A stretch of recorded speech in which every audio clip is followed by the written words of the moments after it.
WWE star cuts pipe bomb. Our top story today looks at the fallout from last night's NXT episode as Grayson Waller returned to the brand to cut one of the best promos of 2026.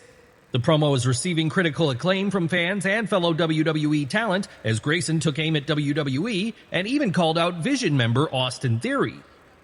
"I spent a year carrying 240 pounds of idiot on my back, making him relevant again. So much so that fans actually started chanting his name. Never before, never since. But I don't care how many bells and whistles you give him. At the end of the day, that Marty Jannetty is still allergic to the microphone."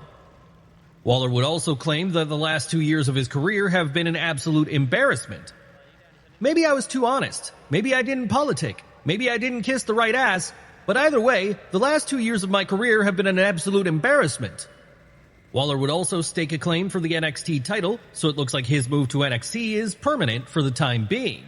Waller mentioning Theory was rather interesting, as despite Theory being back on TV for months, he and Waller have yet to interact on TV, despite existing within the same show.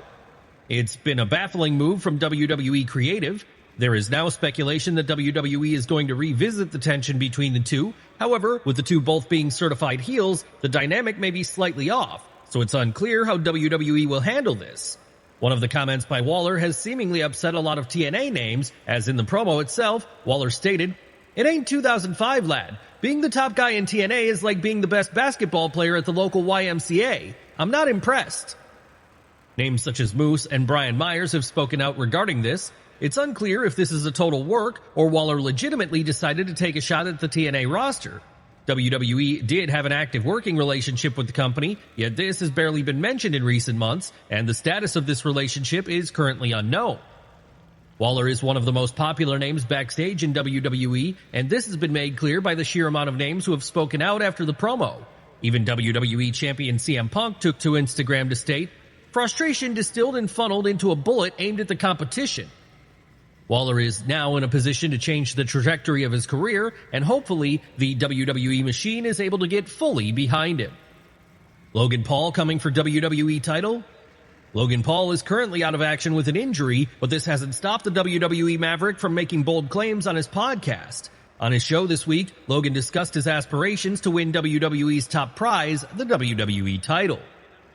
"Look me in my eyes, I want you to know this. Once I really do this shit and become WWE champion and make billions, inshallah, I'm going to say and do whatever the I want. I'm going to be unshackled." Logan would then go one step further by stating that it's inevitable that he wins the gold.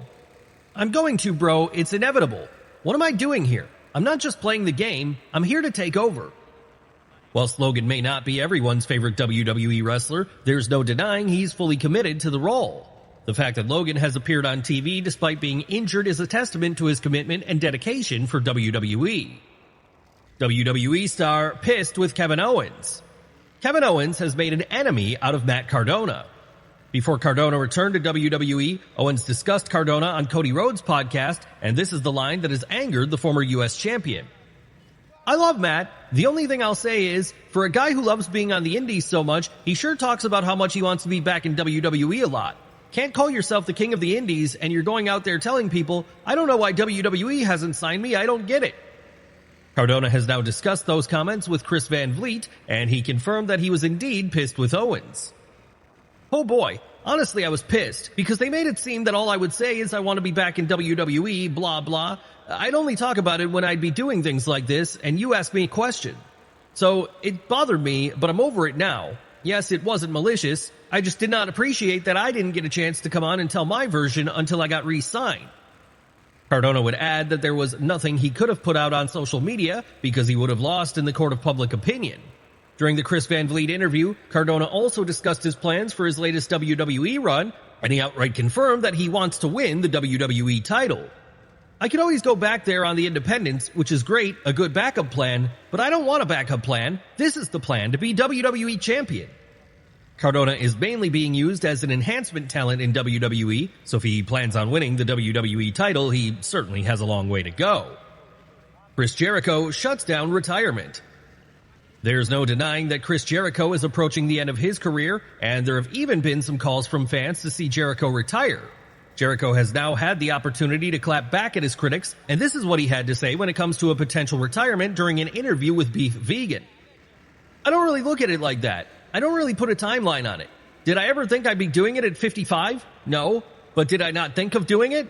It just seems like 55, 25, 35. You look at the match we had on Sunday. As crazy as it was still a great match and probably one of the best matches on the show from the standpoint of the fan reaction. Jericho would add that he has no reason to step away from pro wrestling, as he believes he can still deliver at a show-stealing level. At the start of the year, there were substantial rumors that Jericho was returning to WWE in some capacity. Naturally, this didn't occur, and now Jericho is expected to have his final match within the confines of AEW. Triple H calls an audible. The Obafemi and Brock Lesnar segment on Raw didn't exactly go to plan, and now it's been revealed that an audible was called during the segment.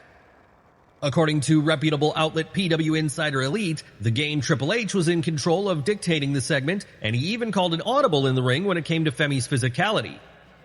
Triple H was very much in control of dictating the Brock Lesnar-Obafemi segment on Raw, right down to calling some audibles in the ring for Femi's physical spots. Calling audibles in segments is extremely rare, yet if one man is going to get away with it, it's certainly the man who books the entire show. Cody Rhodes turning heel? One of the prominent rumors relating to SummerSlam this weekend is a potential heel turn for Cody Rhodes. Rumors suggest that either Rhodes or CM Punk is turning heel, with fans firmly believing that it's finally time for Rhodes to embrace the dark side. In relation to this, Self-Made has stated that Rhodes' creative direction is completely up to him, and if he wants to turn heel, WWE will pull that trigger. I was told that Cody Rhodes' status at this moment is completely up to Cody.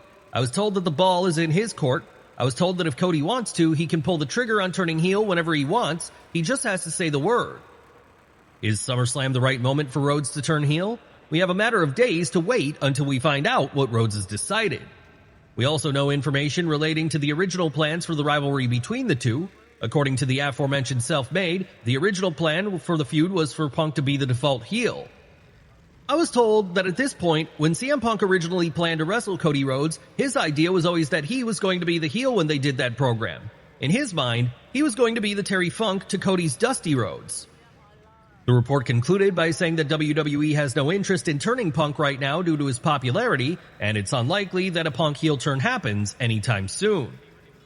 WWE Raw flops hard.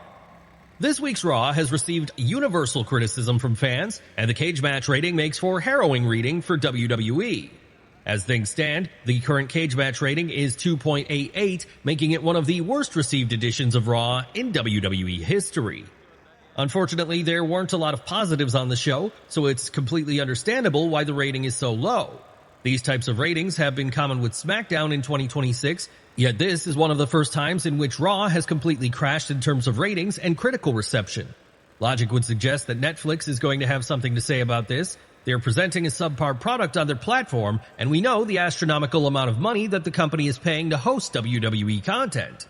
It'll be interesting to see what the fallout is following such a horrendous edition of WWE's supposed